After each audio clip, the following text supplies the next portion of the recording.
นะโมตัสสะภะคะวะโตอะระหะโตสัมมาสัมพุทธัสสะนะโมตัสสะภะคะวะโตอะระหะโตสัมมาสัมพุทธัสสะนะโมตัสสะภะคะวะโตอะระหะโตสัมมาสัมพุทธัสสะพุทธังธัมมังสังฆังนะมัสสามิ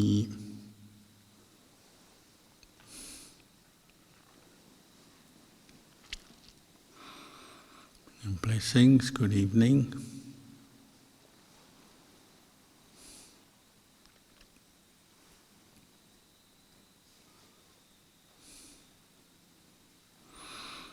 Tonight we chanted the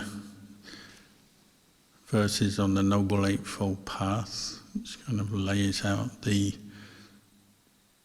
way of practice the Buddha gave us for bringing us to the end of suffering.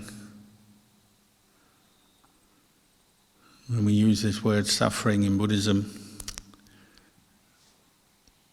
it takes a bit of explanation because there's many kinds of suffering, or many layers of suffering, or many depths of suffering that we're dealing with as human beings. And most people are attracted to the Buddhist teachings because they give them a way to understand the world, but also as a way to deal with the immediate kinds of such stress and suffering. Stresses of normal daily life, going out to work, earning money, competing with other people in the world, dealing with the stress of family,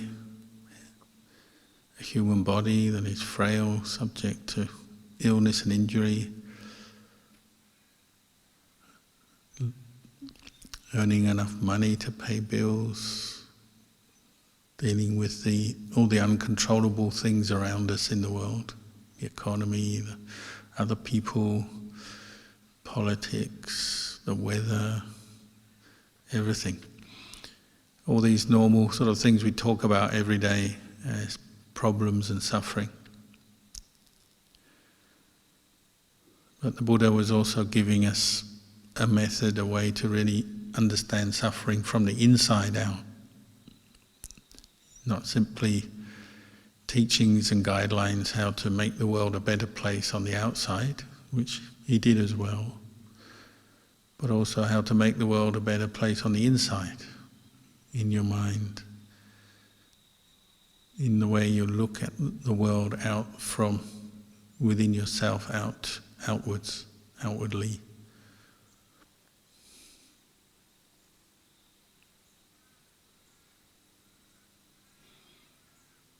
And he also, on the deepest level, talked about suffering as just the nature of existence. As human beings, we're born into our mother's womb and then born out into the world, and we exist. We're beings. We say human beings, we exist. And we have a beginning, we have a birth, and then we go through our life for however long we get, and then we die. And at death, that existence ends. But the Buddhist teachings are that the seeds for future existence are still present in our consciousness, in our mind, when we die. Unless we've reached Nibbana, unless we've completed this path of practice that the Buddha gave us, the seeds for future birth and existence are still there. So we have to go through it all again, and again, over and over again. And indeed, he said, we've been born countless times in the past, countless existences, and not always as a human. In one realm that is fairly easy to understand and see is the animal realm. They also are conscious, breathing beings, and they have the same problem. When an animal dies, its consciousness still has the seeds, the the causes for more birth, more existence. They say a few animals may come back as humans, but the majority come back as animals again. But then there's other realms of existence that we can't see immediately. We can maybe understand through understanding our own mind, through meditation, and of course just hearing other people who may have more direct experience. But there are these realms of existence we call hell realms, ghost realms, heaven realms. They all have one thing in common, is that they have a beginning and an end, birth and death. They're not permanent, they don't last forever. So this is dukkha, or suffering on the deepest level, is that we're practicing to get out of this round of birth and death.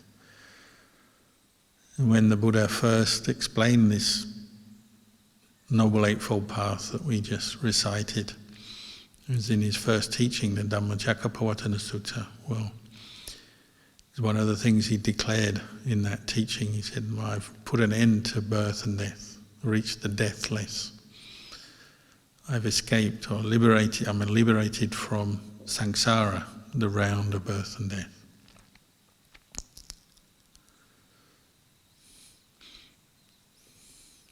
So Buddhism is teaching us how to deal with suffering on these many levels. Just the sort of daily grind of the problems we face, and different moods, negative thoughts, stressful mind states we experience, how to deal with them, how to understand them better, where they come from, how to end them.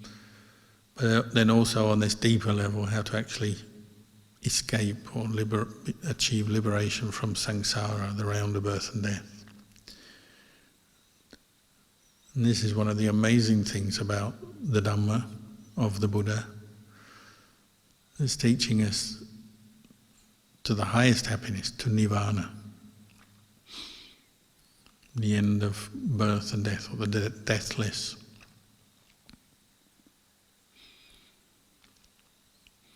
Of course, in the beginning we may have doubts about that, because you can't see these other realms, you can't know what happens when you die, you can't remember what happened before you were born. All we really know is what's going on now, and we have our memories of what's past, but even memories can be changed or interrupted. Or sometimes we get them wrong, we misremember, or we remember one thing and we don't remember another. So we don't have a lot of information to back up what the Buddha was saying as we come to practice, but we can find some initial peace and happiness practicing on a daily basis, putting this Noble Eightfold Path into practice. And that we can prove and verify for ourselves quite quickly. You don't have to believe in karma and rebirth to notice that when you let go of a stressful state of mind, you feel better. And when you cultivate a skillful, wholesome state of mind, you feel better. We can do that from moment to moment through our day if we're really paying attention. And that's already proving what the Buddha said is true.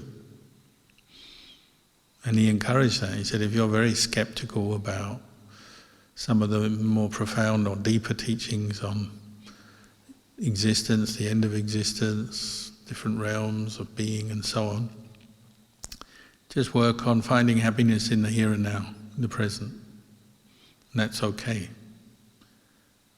Because that may give you confidence in the rest of the teachings that lead you on to want to practice more, go more deeply into the practice, because you can see it works.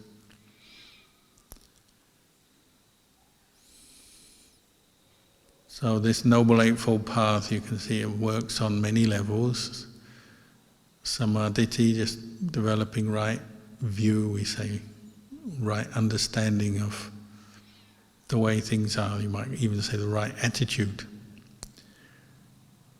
Of course, that does require at first to listen to the Dhamma and study the Dhamma, and then to internalize that, think about it, what you've heard, what you've read, to see if it makes sense and makes sense to you. Because the Buddha encouraged us not just to take things on merely on the level of belief alone, because that's a very superficial experience. Just believing something to be correct, true, well, that can help, but you also have to really think it through, trying to understand and compare your own experience with what you've heard from the Buddha and teachers, Dhamma teachers. Then right view has a chance to come up in your mind, because you start seeing in your own experience what the Buddha was talking about. So you can see, say, a stressful thought. What is that? Well, a thought that agitates the mind. We all know that. See, it's another reason why we come to meditate. Why do you practice meditation? Because you're seeing and looking at your own mind and seeing it more closely from moment to moment. And you'll see, well, a lot of the time we are agitated. We don't necessarily have extreme states of stress and suffering, but there's a lot of mental agitation that's quite normal to the mind. It's kind of bubbling away. Always say it's always moving. The mind is always moving. And when you come to meditate and practice mindfulness, cultivate the quality of mindfulness, paying attention. So if you're using mindfulness of breathing, the breath, you try to keep the breath in mind, it's quite difficult, isn't it? Because your mind starts moving away from the breath. You put it on the breath, meaning you pay attention to the breath for a few moments, and then in a few moments it's gone. So we say it runs away, it moves away. And in a period of meditation, that's going on all the time for most people, until one is more skilled and has brought the mind under control more. Most people find that it's a constant effort to keep abreast, keep in touch with the mind, because it is running and moving all the time. That's the initial kind of stress and suffering we're revealing to ourselves as we meditate. We're saying, oh, this mind is not peaceful at all. You may not have extreme pain. Most people have a few aches and pains, but you may not have anything particularly strong, and you may not have any particularly bad moods. You may feel quite normal, but you will notice this restlessness of mind coming up all the time as you can't stay with your object of meditation for very long. And that maybe is your first insight into what stress is. The most superficial kind of stress is just the movement of the mind. It's running. And as you observe this and try to pay attention more by training your mind, it's tiring, because it requires effort. Doesn't mean to say it's not worth doing. It is worth doing, but it's tiring, just as physical exercise is tiring, and especially when you're new to it. You go to the gym or you do your first run or whatever it is, it's tiring. Working with your mind is tiring.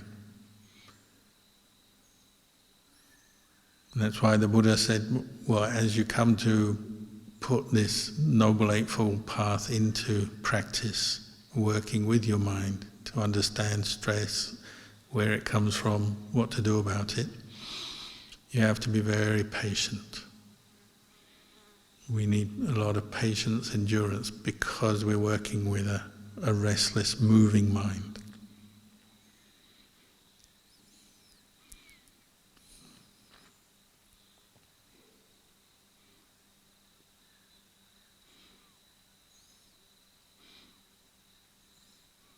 Sometimes the mind is running and moving in extreme ways. You'll notice, say, if you're very tired, physically tired from working a lot, going without sleep, being busy, having to think a lot, do a lot, then it's even harder for your mind to settle down. Very difficult to concentrate. Or when you're ill, you have say a headache, or you're very low on energy because you're ill, or you actually have some pain. Again, very difficult to concentrate, and the mind runs even more than ever. When we're healthy, the movement of the mind may be just a few little thoughts coming up over and over again, often about very ordinary things, random things, some drowsiness, some thoughts about the future, thoughts about things that have happened, but maybe nothing too extreme. But as soon as you're ill or very tired, those thoughts often pick up in intensity, and you feel more stressed, more extreme moods of more extreme emotions come up, so more irritable, more sad, more fantasies and imagination coming up in the mind, wanting to do things or imagining things. Sometimes even more visual images when you're really tired or when you're ill. Sometimes people even have hallucinations or very vivid kind of daydreams because their mind is quite weak. It's really moving more than normal.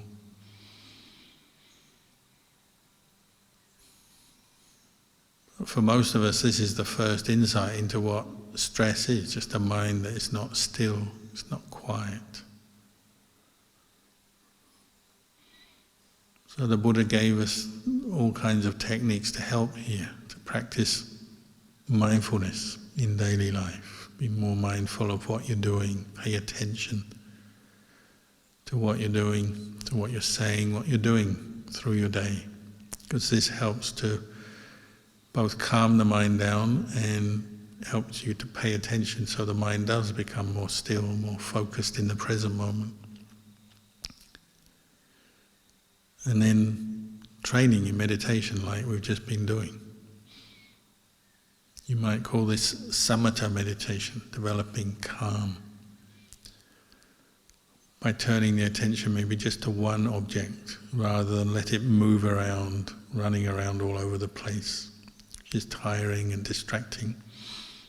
Now we do train the mind to just be with one object, such as the breath. But it requires some patient effort, repetitive effort. At first it can be very frustrating, boring, annoying.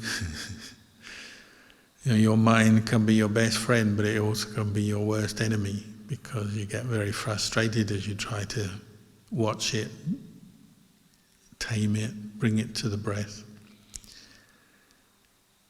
And so we all know what that's like. You try to pay attention to the breath, your mind runs away. Then you get annoyed because your mind is not doing what you want. You get annoyed because you're annoyed, because your mind is not doing what you want, and you have layers and layers of suffering start to build up as you meditate. Sometimes even blame your meditation. You say, oh, meditation is not for me, I can't do it, I'm thinking too much. Some people go further. Some people do believe in past lives, so they blame their past self. Oh, last life I didn't do enough good things, so this life my mind is all over the place. So some people do blame past selves. And we have all kinds of excuses.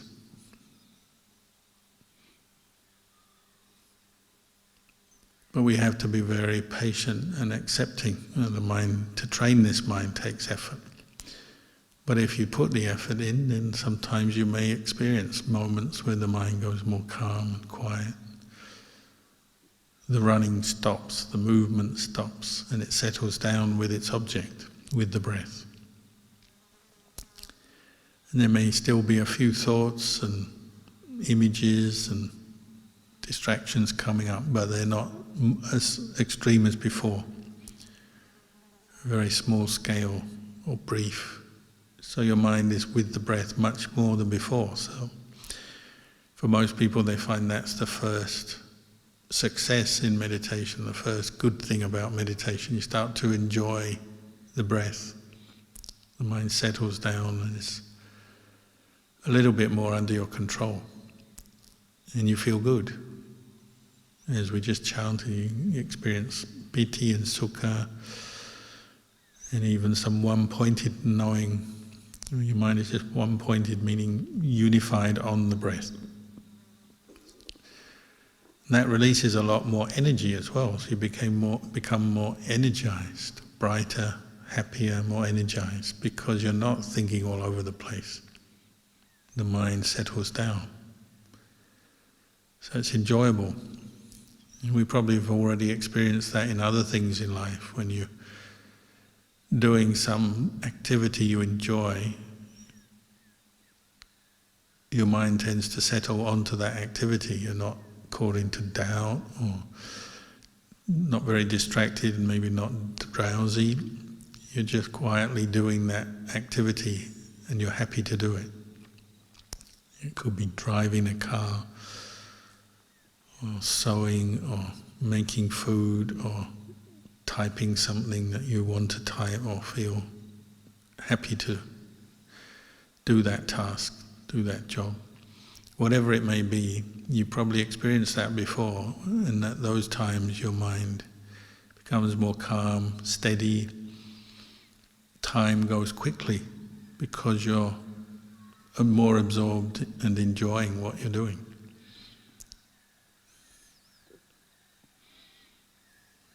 Practicing, developing mindfulness and then samadhi is like that. When you feel calm, it's enjoyable and time goes quickly. It's not boring. How long that lasts for, may not last for a long time, but at least for a while you feel like that.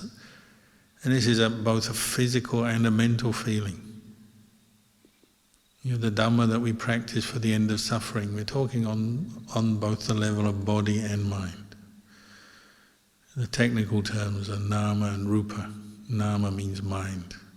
It's like the root word for name. Rupa means body or physicality.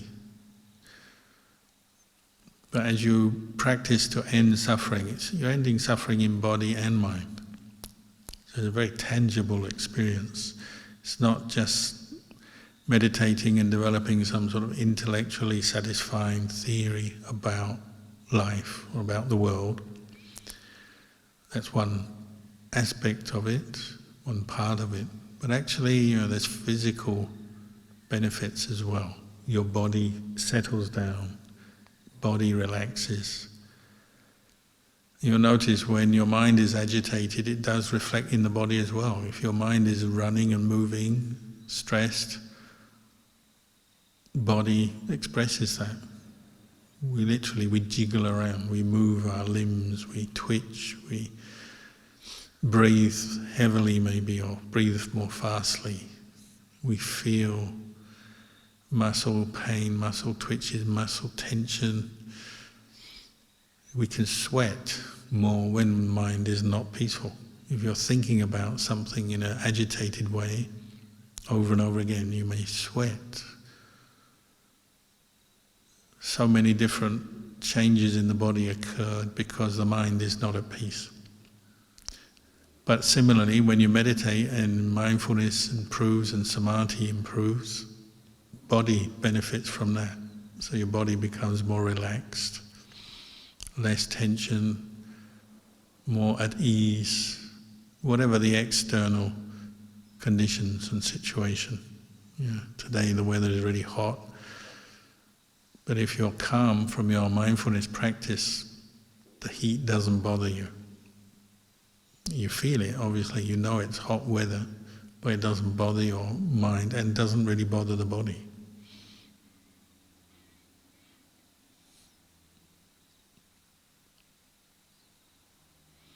Ajahn Kalyano used to have a practice, get the monks to in the hot season, because everyone was getting agitated by the extreme heat in the forest, and in those days there's no electricity, no aircon, no fans, no way to reduce the feeling of oppressive, humid heat.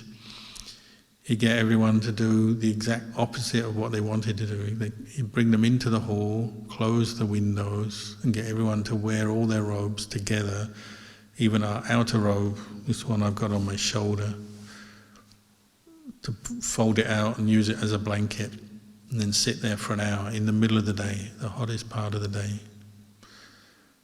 And we only eat one meal a day, so you've also got a full stomach to deal with, digesting your food. So it's a very difficult practice. You sit there, hot, sweating, uncomfortable, and maybe falling asleep, or just very uncomfortable. So it tends to condition various reactions. Some people get annoyed, some people just fall asleep, some people go more to the sort of logic of it. Why on earth do we do this? It's so hot already, why do we have to do this practice? The complaining mind, fault-finding mind, despair, disappointment, anguish, whatever comes up. But it's only, say, for an hour or so, and then a bell rings and you can take your robes off, you can go outside in the fresh air, in the breeze, and you realize how impermanent all those moods were, all the thoughts were, and even the physical feelings were just impermanent. They arose, passed away.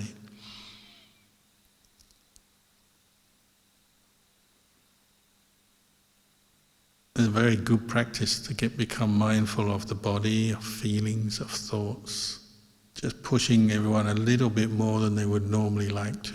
You know, it's already hot, but just making people hotter than normal.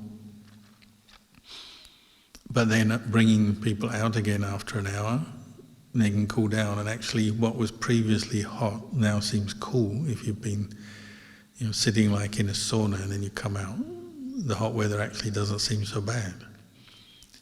So it actually has a good effect, makes you tougher, but it also makes you realize everything has its own perspective, doesn't it? Something you previously thought was hot, and now you realize it was not as hot as being inside a hall with the doors closed and the windows closed.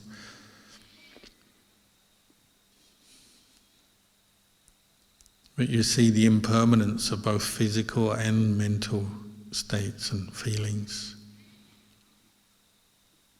And your mindfulness becomes stronger.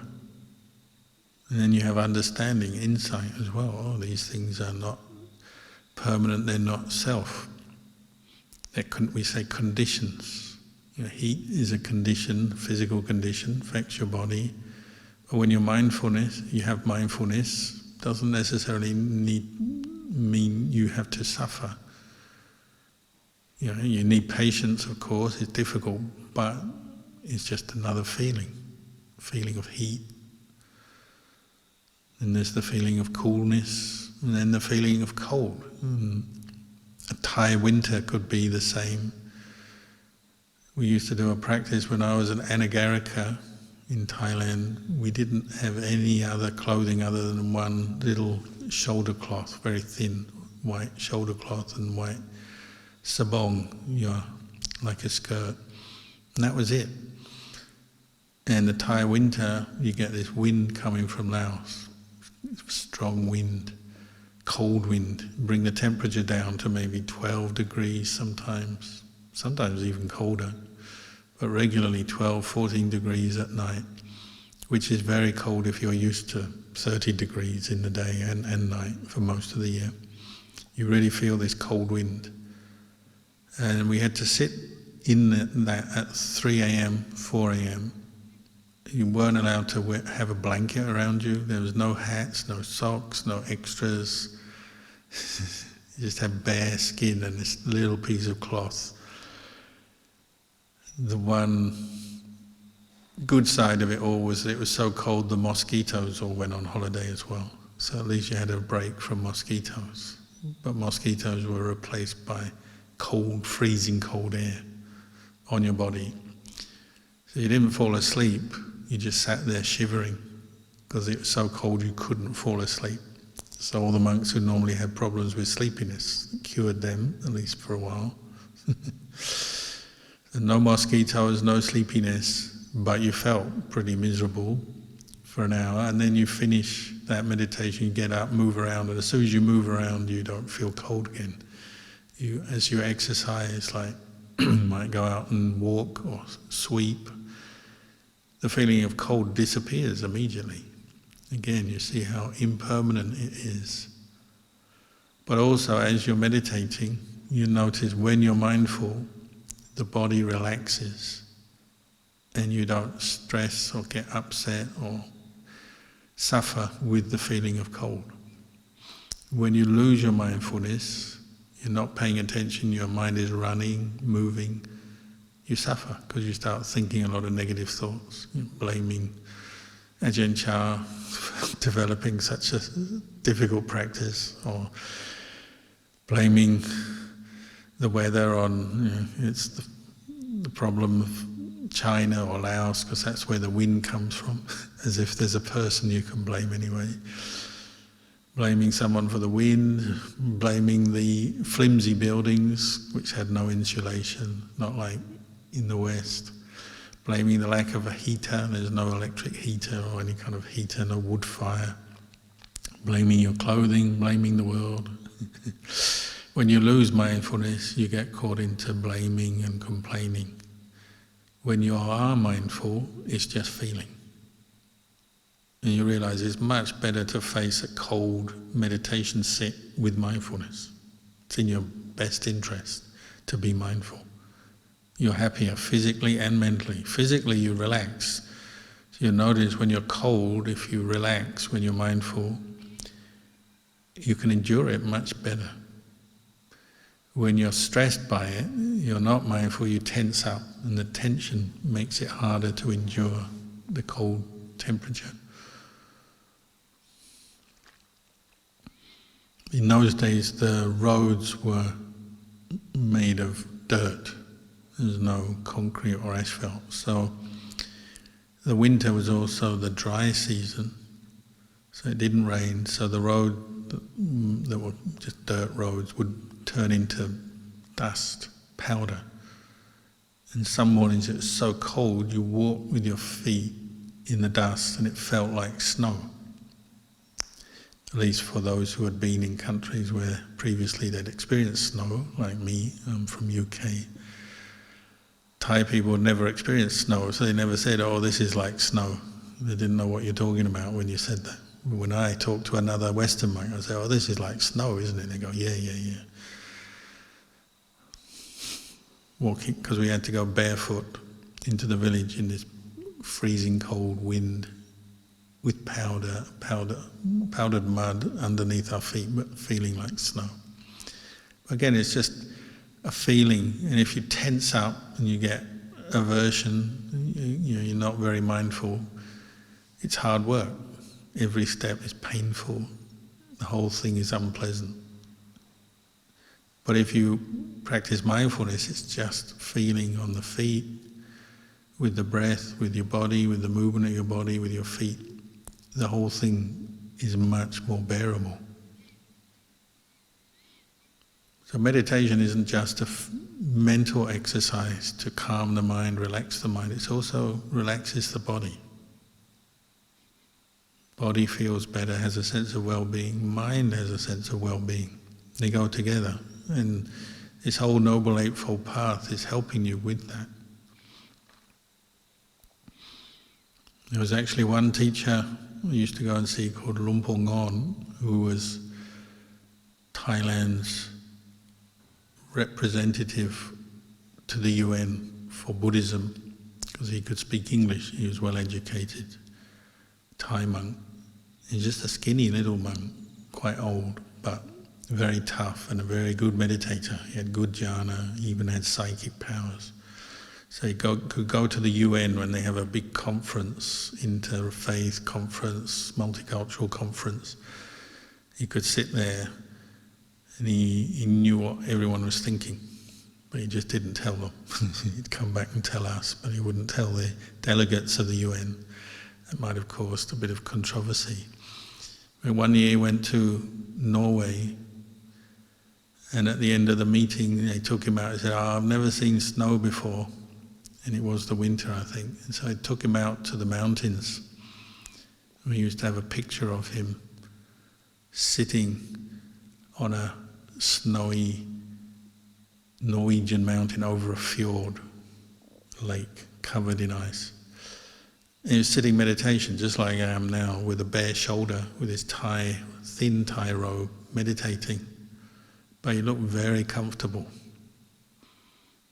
So we always asked him, how come you can look so comfortable when it must have been freezing temperature and you're just sitting there in your thin robes? And he said, I just practice mindfulness of breathing, relax my body, relax my mind.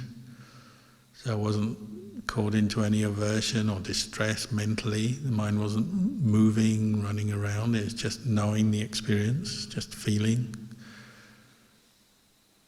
And then he said, to help him, he brought up the perception of heat. He said, I was remembering what it feels like to be hot, because he was from Thailand, so that was a very easy perception for him to bring up. So he said he just concentrated his mind on the perception of heat, so he felt warm as he was sitting in the snow. So you can even train your mind to that extent. The Buddha said for one who is well trained, their mind, they can bring up a perception of beauty in the ugly, or ugly in the beautiful. They can bring up perception of impermanence in the permanent. They can bring up perception of heat in cold, or coolness in heat, and so on. There's a certain flexibility of mind because of samadhi, because the mind is well trained in mindfulness and samadhi. And this has its benefit for the body and the mind. And then you can look at things from different angles. You're not bending the rules of nature, but you're just understanding nature a little better without the conditioned mind that's always thinking and planning and scheming and full of views and opinions about things. When you train your mind in mindfulness and samadhi, you're just knowing experience, and then you can turn the mind to look at experience from different angles. You can bring up different perceptions. The mind is not just a slave to its negative emotions, greed, anger and delusion. It's not just a slave to the views and opinions. I like this is good, I don't like that, and that's bad. This is right, that's wrong. All the views and opinions that feed so much of this mental movement. The mind is no longer a slave to that when you train it in mindfulness. So Luang Por Ngon could sit in the snow, peaceful, warm. I mean, maybe he couldn't sit like that for days and days. It probably would get to him eventually, but at least for an hour or two he could sit quite warm.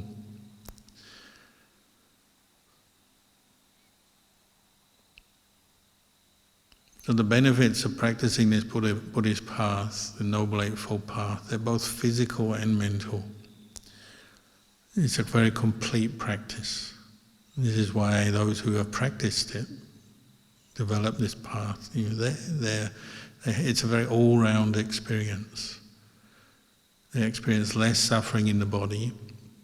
They still have to deal with aging, sickness, death, but there's less attachment to the physical suffering in the body and less suffering in the body, because a lot of our suffering is mind-related, stress-related.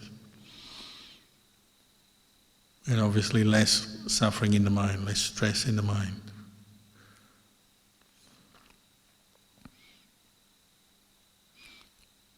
The main reason we train in this, train in mindfulness, train in samadhi, is so that we can see the truth. So to see the truth, say, of impermanence and accept it. You can do that when your mind is calm. You can accept, well, this body is impermanent, it's not self, I can't control it, I can't stop it getting older or getting sick, aches and pains, and I can't stop it dying. You can accept that truth, so there's no suffering or stress about that aspect of reality. the impermanent nature of existence. The mind knows that and sees it. So it goes more to the unconditioned, the pure mind that's just knowing experience rather than getting lost in it and moving around with all the thoughts and opinions and beliefs and superstitions and things that cause so much suffering to people. The fruits of a well-trained mind is the mind just knows experience as it is, impermanent, unsatisfactory, not self.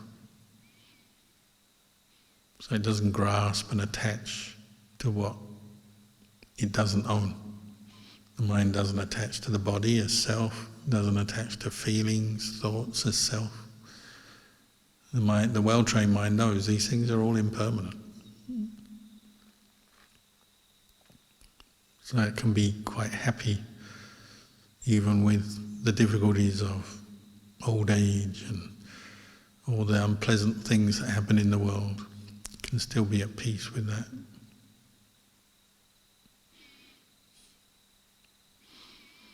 So maybe I'll leave you with these reflections tonight and we'll end the session here.